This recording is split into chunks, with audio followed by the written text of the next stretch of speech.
भाई अगर कोई मरने के लिए आ ही रहा है तो जिंदा कहां से हो जाएगा।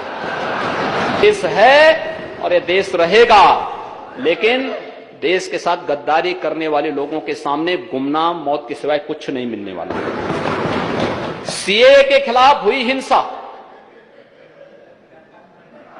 हमें एक बार फिर से इस बारे में सोचने के लिए मजबूर करती है, और महोदय इसलिए भी मजबूर करती है,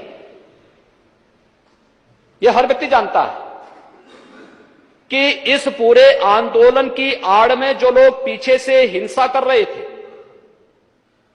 प्रत्यक्ष या अप्रत्यक्ष रूप से इन लोगों ने कहीं ना कहीं राजनीतिक संरक्षण पाया है कुछ राजनीतिक दलों में, और फिर उसकी आड़ में उन्होंने हिंसा दी। हर एक उस पर महोदय मुझे बोलने में कोई संकोच नहीं। 15 दिसंबर को जब जामिया मिलिया में हिंसा हुई, जैसे ही हिंसा की खबर आई मैंने तत्काल अलीगढ़ के प्रशासन को अलर्ट किया। मैंने कहा देखो जामिया में कोई हिंसा हुई है, आप लोग वहां पर एक बार देखिए यूएमयू में क्या हो रहा है। 15,000 छात्र सड़क पर उतर करके वे अलीगढ़ को जलाना चाहते थे। एक हिंसक कुछ लोगों की घुसपैठ उसके माध्यम से करके फोर्स वहां पे थी, बाहर थी, फोर्स अंदर नहीं गई, और डीआईजी को चोट लगी, तमाम पुलिसकर्मी घायल हुए। अंदर से पहले पत्थर फेंके गए, फिर पेट्रोल बम फेंके गए, फिर अवैध असलों से हमला किया गया। उस सब के बावजूद पुलिस ने धैर्य का परिचय दिया, और पुलिस तब तक कैंपस में नहीं गई जब तक कुलपति ने लिखित रूप से कैंपस के अंदर फोर्स को नहीं बुलाया। लेकिन कहीं कोई हताहत नहीं हुआ, पुलिस को हल्का बल प्रयोग करना पड़ा था। अलीगढ़ पूरी तरह सुरक्षित है और सुरक्षित आज आगे रहेगा। यानी अगर कोई अच्छा काम कर रहा है हम उसकी सराहना भी नहीं करेंगे। हमने इससे पहले ये बंदी के पहले सबसे संवाद बनाया था प्रशासन में, प्रदेश में चीफ सेक्रेटरी हो, डीजीपी हो, एसीएस होम हो,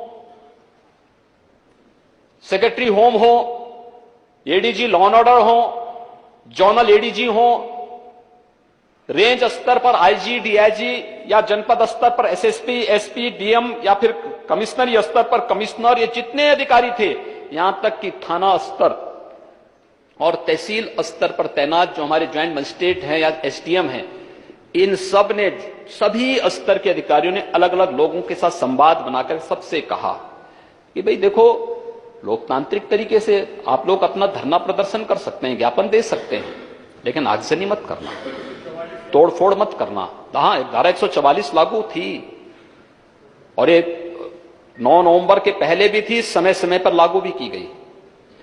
जो परमिशन लेता है, परंपरागत पर्व त्योहार इस दौरान हुए हैं, धारा 144 उस पर लागू नहीं होती।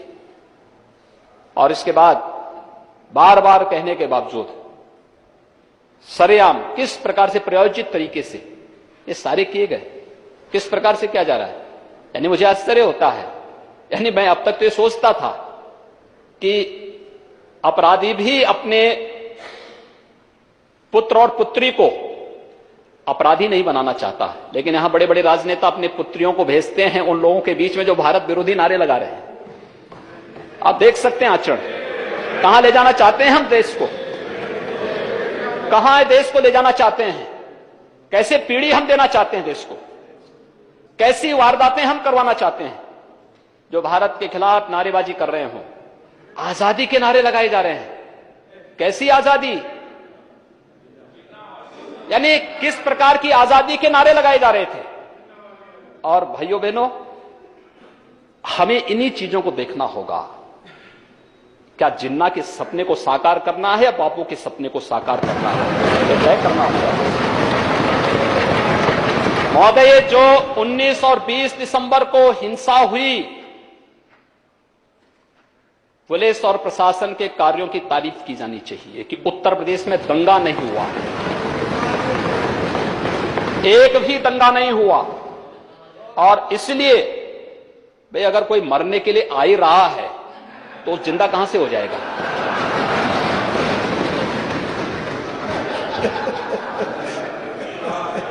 लेकिन पुलिस की गोली से कोई नहीं मरा है। ये जो मरे हैं उपद्रवी उपद्रवियों की ही गोली से मरे हैं।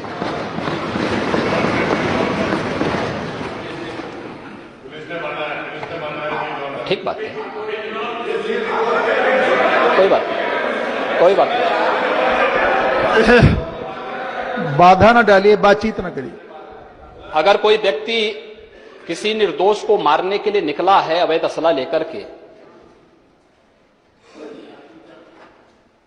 और वह चाहता है कि मैं किसी निर्दोष को शिकार बना दूं, किसी व्यापारी को शिकार बना दूं, और वह पुलिस की चपेट में आता है, तो भैया तो पुलिस का कर्मी मरे या फिर वो मरे, दोनों में से किसी एक को तो मरना होना,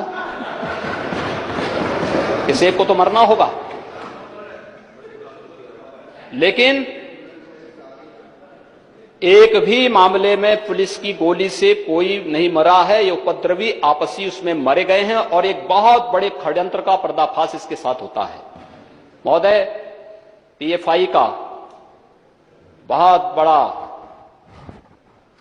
टेरर फंडिंग का ट्रांजैक्शन का खुलासा भी होता है इसके साथ। ये पीएफआई क्या हमारा हितैषी है क्या? ये सीमी जैसे संगठन का परिवर्तित नाम है PFI, popular front of India.